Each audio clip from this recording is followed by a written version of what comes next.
Suite à cette petite intro mélodramatique, je vous retrouve pour le dernier vlog lecture du mois de la fantaisie. Donc comme à chaque fois, je prévois beaucoup trop de livres, je n'ai pas le temps de tous les lire, mais alors cette année je pense que c'est la pire de toutes en termes de lecture.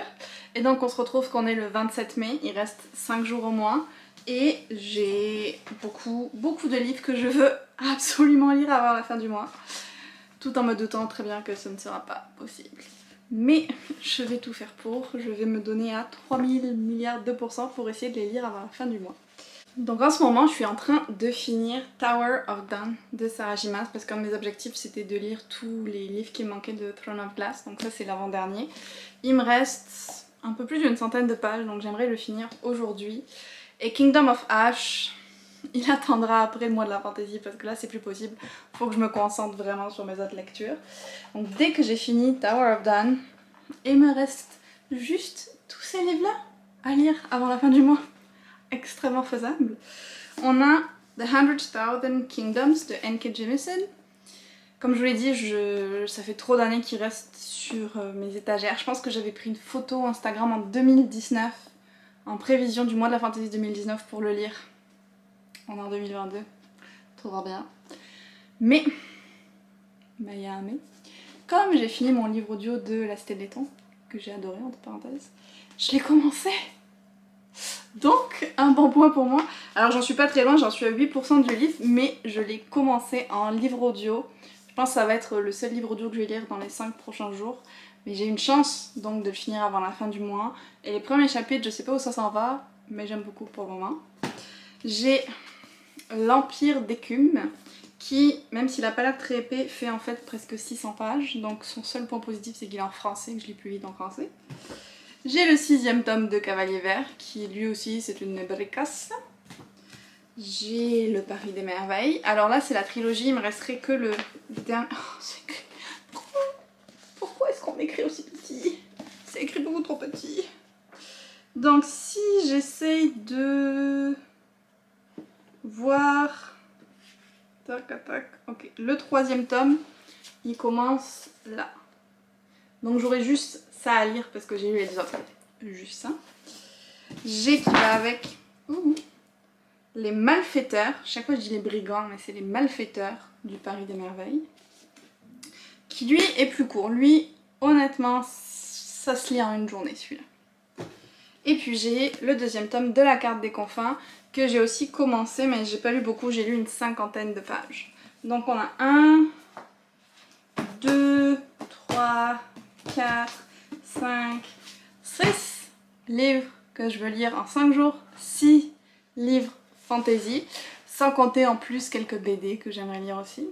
Donc c'est vraiment mission impossible, mais je vais donner mon maximum. Je suis pumpée pour lire autant que possible, tout en ayant une vie sociale quand même, n'est-ce pas? Donc, je vais vous amener avec moi dans cette petite course contre la montre de la lecture. Donc si vous avez compté, vous saurez qu'il faudrait que je lise un livre par jour pendant les 5 prochains jours, en incluant aujourd'hui. Hein? Ouais, c'est ça. Plus le livre audio. Je vais pas me prononcer sur mes chances statistiques d'arriver à faire ça. Je vous laisse vous faire votre propre opinion, mais je vais tout donner. Donc là, tout de suite, je vais finir Tower of Dawn, parce que oui, j'ai quand même lu à finir en plus. Et je vais ensuite continuer celui que j'ai commencé, qui est La Carte des Confins, parce que je me souviens que j'avais lu le premier vraiment vite. Donc j'ai bon espoir que ce soit le cas pour lui aussi. Et ça me fera partir sur de bonnes bases. Au moins, à part mon livre audio, ils sont tous en français. Donc je veux y croire jusqu'au bout. Ah, je m'entends dire ça et je me dis mais t'es complètement ridicule Elise. On y va.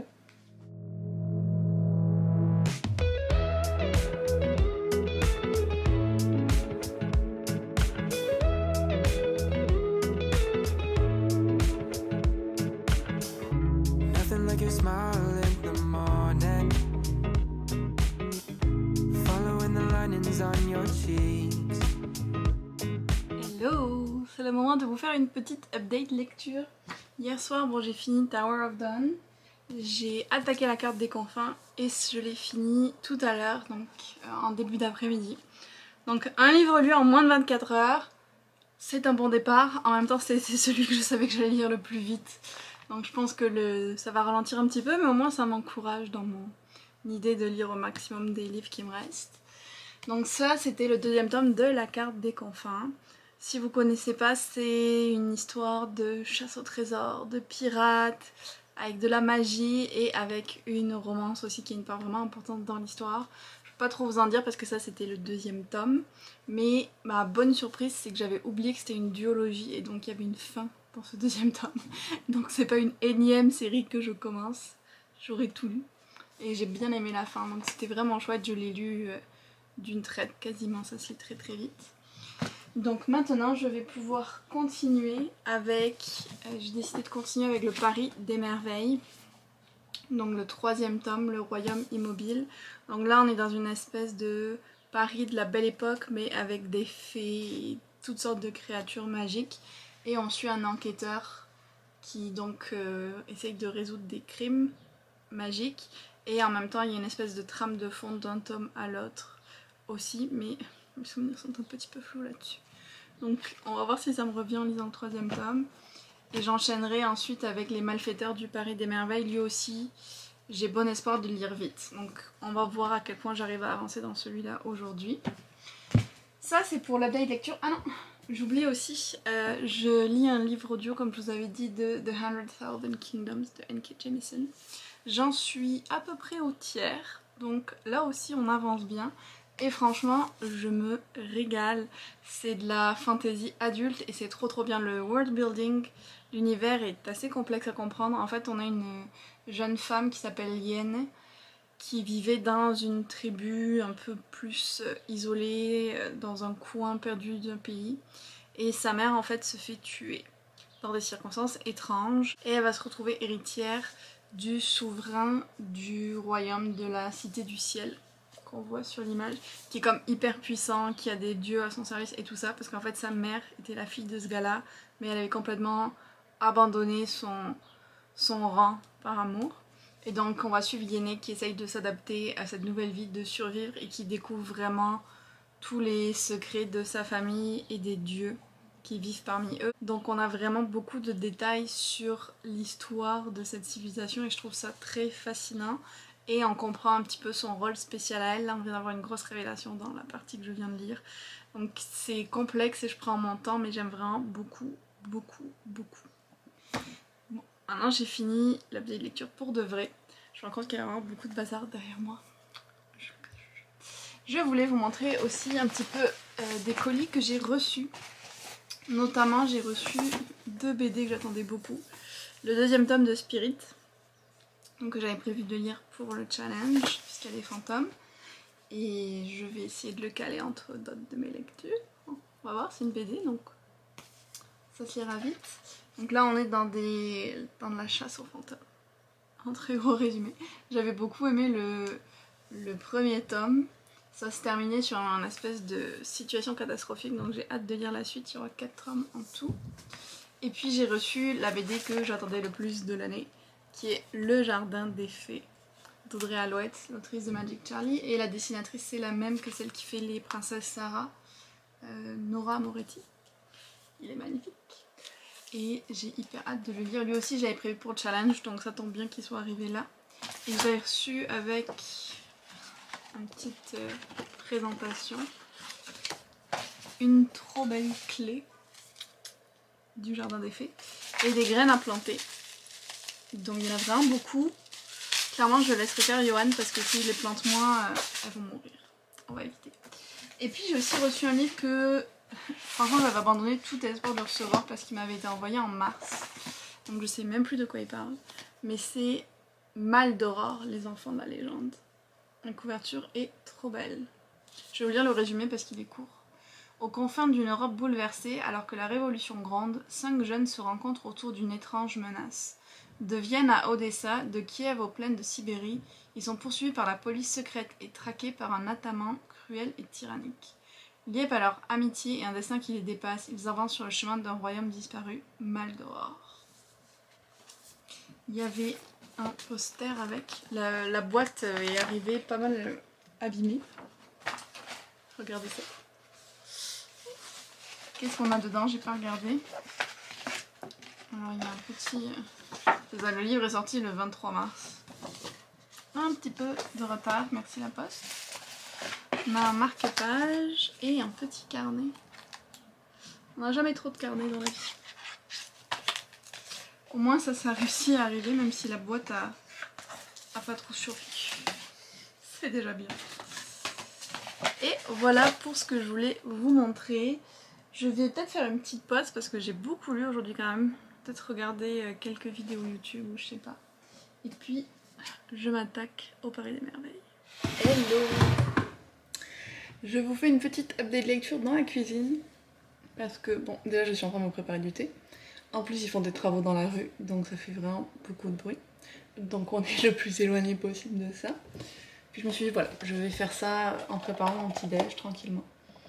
Hier, j'avais prévu de vous filmer un petit peu, on allait pique-niquer avec des amis et faire quelques photos, j'avais prévu de vous filmer ça. Mais j'ai oublié. Voilà. On a vraiment passé un bon moment, c'était très chouette. Du coup j'ai complètement oublié de filmer. J'ai quand même lu un petit peu par contre.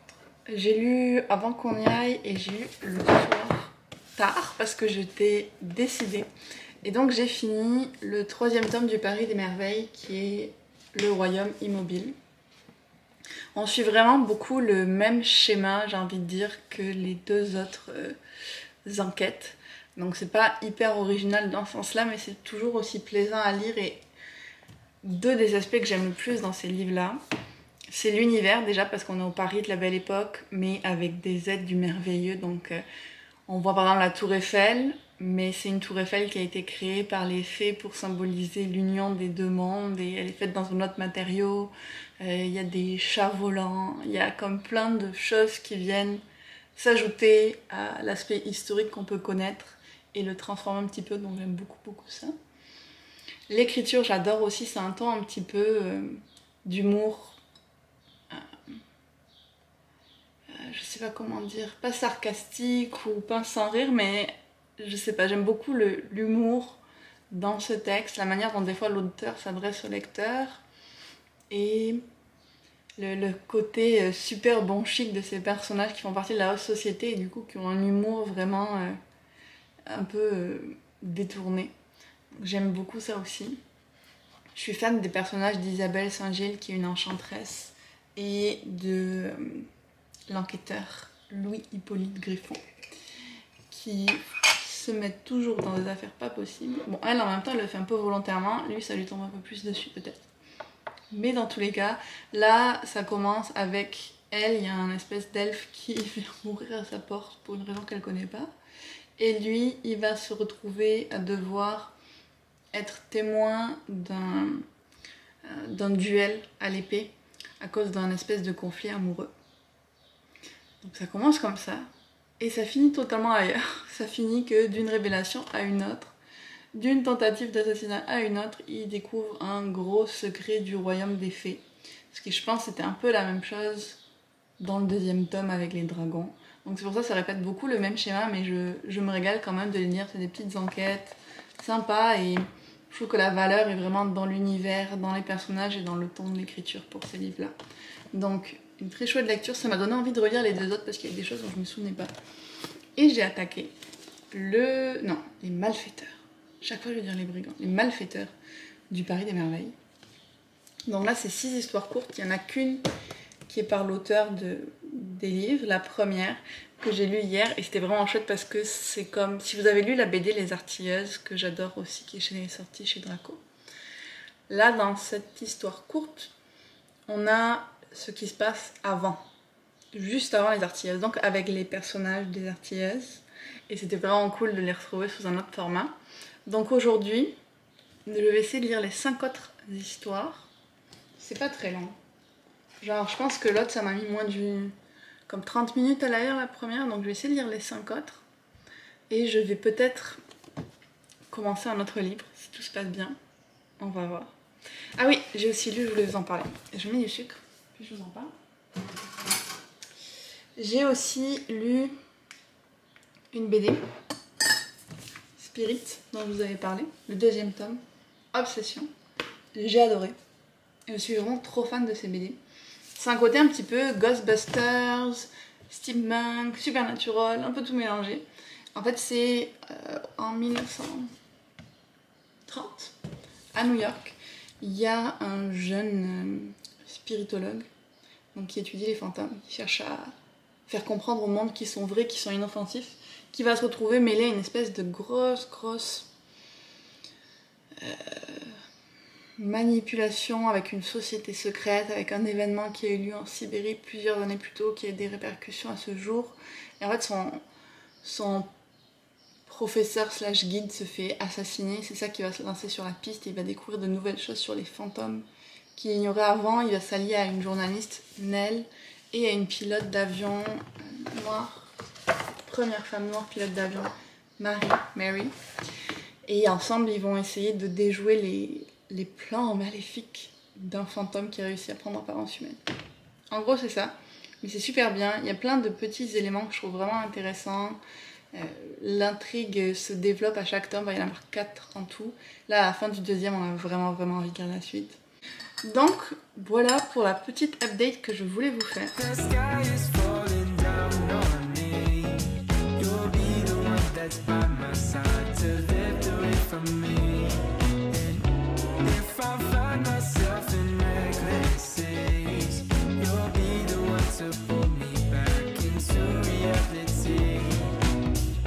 Nothing like your smile in the morning, following the linings on your cheeks. C'est le 31 mai, dernier jour, dernière chance. Écoutez, j'ai tout donné parce que hier soir j'ai lu jusqu'à minuit pour finir celui-là, Les Malfaiteurs du Paris des Merveilles, et pour avoir une chance au moins d'attaquer un dernier livre aujourd'hui, et je me le compterai. Ça restera entre nous, même si je dépasse. Donc pour vous parler de celui-là d'abord, malheureusement je suis un petit peu déçue. Parce que... Ok, la première histoire est écrite par Pierre Pével. C'était vraiment dans la même vibe que le Paris des Merveilles, je me suis régalée et tout. La deuxième, j'ai beaucoup aimé aussi, c'était Alice au Paris des Merveilles. Donc déjà j'aimais bien le jeu de mots. Puis à travers toute l'histoire, il y avait des petits clins d'œil à Alice. L'écriture, même si c'était pas la même que celle de Pierre Pével, avait des éléments qui rappelaient un peu le même style. J'aime bien les clins d'œil d'Alice, genre par exemple le chat ailé qui la suit. C'est un chat sur lequel on a fait des expérimentations et qui du coup est rose et orange et peut devenir invisible, comme le chat du Cheshire dans Alice. Donc je trouvais cool les petits éléments comme ça, il y en avait plusieurs. Il y avait aussi le contexte historique entre guillemets, on parlait de Edison et Tesla par rapport à l'électricité. Donc ça c'était vraiment... Cette histoire-là, j'étais comme oh ok, elle est pas mal. Il manque un petit quelque chose, mais elle est pas mal. Et le problème en fait, c'est que au fur et à mesure de toutes les histoires que je lisais, plus j'avançais, moins je les trouvais bien. Je pense que même s'ils ont essayé de garder l'univers du Paris des Merveilles, même si on trouvait des personnages qu'on connaissait comme Isabelle de Saint-Gilles ou Azincourt ou d'autres personnages qu'on connaît de la saga, il manquait quelque chose. Il y avait des clins d'œil historiques, par exemple on avait Léonard de Vinci dans une des histoires, il y avait comme des petites choses pour le rattacher vraiment à l'ambiance du Paris des Merveilles, mais la sauce a pas prise. Je sais pas comment le dire autrement, mais c'est vraiment ça. Je pense qu'au niveau de l'écriture, c'est ça qui a péché pour moi. L'écriture de Pierre Pével est vraiment particulière, et lire le Paris des Merveilles sans cette écriture-là, ça enlevait un petit peu de la magie, tout simplement. Et puis honnêtement, la dernière histoire, au-delà de ça, l'histoire en elle-même, j'étais comme... Oh, c'est ridicule, ça n'a aucun sens. Je ne connaissais aucun autre des auteurs-autrices du livre, donc je sais pas qu'est-ce que cette personne a écrit d'autre, mais... Waouh, non, c'était vraiment... C'était pas bon. La dernière histoire pour moi n'était vraiment pas bonne. Les autres se lisaient quand même si, voilà, c'était pas idéal, mais alors la dernière... Donc... Petite déception, je sais qu'il y en a un autre qui est sorti de livre, est-ce que c'est écrit là?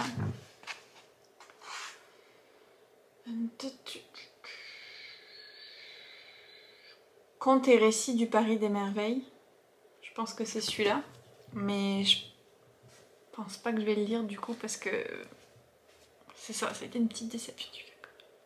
Voilà, c'est comme ça malheureusement. Sinon, je sais pas trop où me mettre parce que la lumière est quand même très vive, je ne veux pas vous éblouir. Donc j'ai mis un petit sondage sur Instagram pour choisir ma prochaine lecture entre l'Empire d'écume et Cavalier Vert. Les deux qui me restent. Et à la grande majorité, c'est l'Empire d'écume qui l'emporte. L'Empire d'écume et ça s'en penche. Donc je vais le commencer. Franchement ça fait très longtemps qu'il est sur mes étagères. Presque un an peut-être. Donc il est grand temps que je le lise. Et j'en ai entendu des bonnes choses, donc je suis plutôt enthousiaste.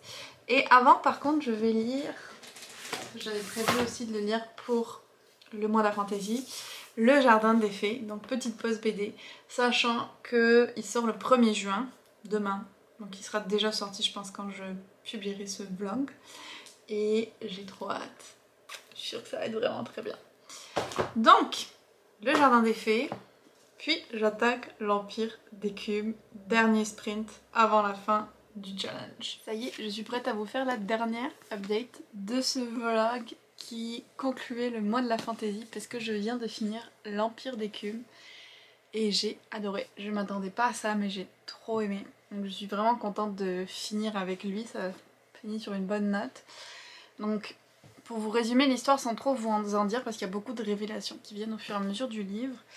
On est dans un univers, en fait, un empire qui est fait de plein d'îles qui sont sur un océan sans fin et des îles qui peuvent bouger sans que les gens sachent forcément pourquoi ça bouge. Donc elles peuvent se réorganiser un petit peu, mais l'empire est fondé sur toutes ces îles et puis les gens voyagent de l'une à l'autre pour le commerce et tout ça. Et on suit plusieurs personnages, une étant la fille de l'empereur.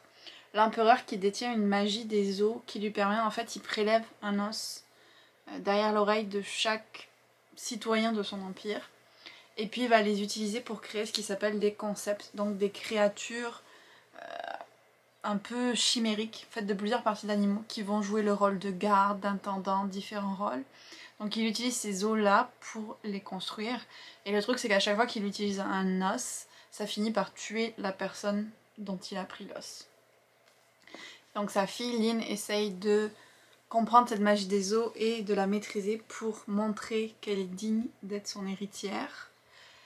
Et en plus de ça, on suit un autre personnage, Jovis, qui lui cherche depuis des années sa femme qui a été enlevée mystérieusement. On a aussi d'autres points de vue, dont deux femmes qui sont sur une autre île et une autre personne, vraiment c'est très mystérieux, elle est sur une île et on voit qu'il y a vraiment beaucoup de mystères autour d'elle, mais je peux pas trop vous expliquer qui elles sont, sinon j'entrerai vraiment trop dans les détails. Mais j'ai adoré l'histoire. Au début, je suis pas trop fan des livres où il y a comme plusieurs points de vue totalement séparés, mais là, j'ai fini par vraiment beaucoup aimer parce que chacun vient vraiment apporter des maillons et des pièces pour essayer de comprendre le puzzle de ce livre. Et franchement, il y avait tellement de révélations, certaines que on voit venir peut-être, d'autres pas du tout. Et c'était hyper intéressant de comprendre qu'est-ce qui se passait dans l'histoire.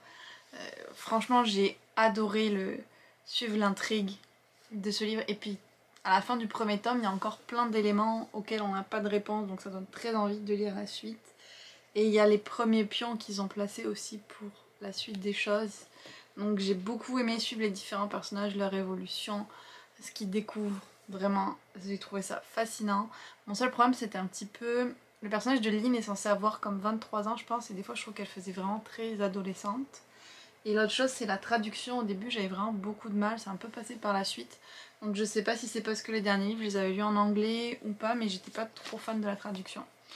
Mais je vais quand même sûrement le continuer en français parce que je me suis adaptée au nom des personnages et tout. Comme ça, donc je vais rester avec le français je pense. En tout cas, je suis vraiment trop contente de l'avoir lu. J'ai adoré. Ce mois de la fantaisie, j'aurais fait vraiment beaucoup de belles découvertes. Commencé beaucoup de nouvelles sagas aussi, mais que des bonnes. Donc c'est vraiment chouette. Si on fait un petit bilan de tous les livres que j'avais prévu de lire pour cette vidéo. Là, Donc il y avait le premier tome de The Inheritance Trilogy de N.K. Jemisin. Là j'ai pris mon intégrale parce que j'ai pas réussi à trouver le premier tome, je sais pas où je l'ai mis. Donc c'était The 100,000 Kingdoms, les 100 000 royaumes. J'ai adoré, 4,5 sur 5 je pense, quasiment un coup de cœur. Très hâte de lire la suite aussi. Vraiment une super belle découverte. Je pense que j'ai déjà mis de côté le livre audio du deuxième pour continuer cet été.